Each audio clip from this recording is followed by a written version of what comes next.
Breaking news క్షణక్షణం వాతావరణంలో మార్పు చోటు చేసుకుంటోంది. నిన్నటి వరకు ఏపీని వణికించిన మోంతా తుఫాన్ ఇవాళ తెలంగాణలోనూ తన ప్రభావం చూపిస్తోంది. అయితే ఇంతటితో మోంతా ఎఫెక్ట్ ఆగడం లేదంటున్నారు అధికారులు.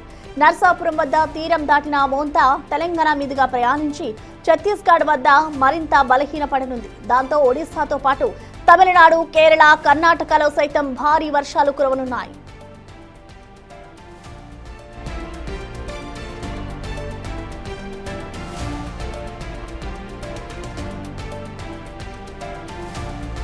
తెలంగాణపై మోంతా తుఫాన్ ఎఫెక్ట్ కనబడుతోంది. ఇటు హైదరాబాద్ లోని పలు ప్రాంతాల్లో ఎడతెరిపి లేని వర్షం కురుస్తోంది.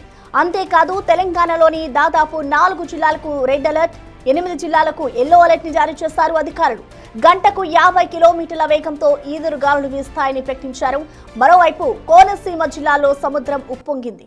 తుఫాన్ ప్రభావంతో తెలంగాణలోని పలు జిల్లాల్లో వర్షాలు దంచుకొడుతున్నాయి.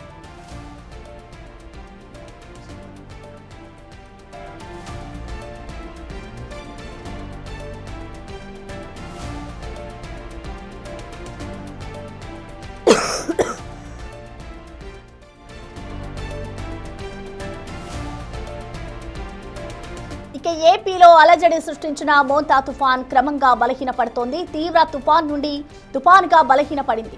రానున్న 6 గంటల్లో తీవ్ర వాయుగుండంగా బలహీనపడే అవకాశం కూడా కనిపిస్తుందని వాతావరణ శాఖ అధికారులు చెబుతున్నారు. ఉత్తర వాయువ్యంగా తెలంగాణ మీదుగా ప్రయాణించి ఛత్తీస్గఢ్ వద్ద మోంతా తుఫాన్ మరింత బలహీనపడుతుందని వాతావరణ శాఖ ప్రకటించింది.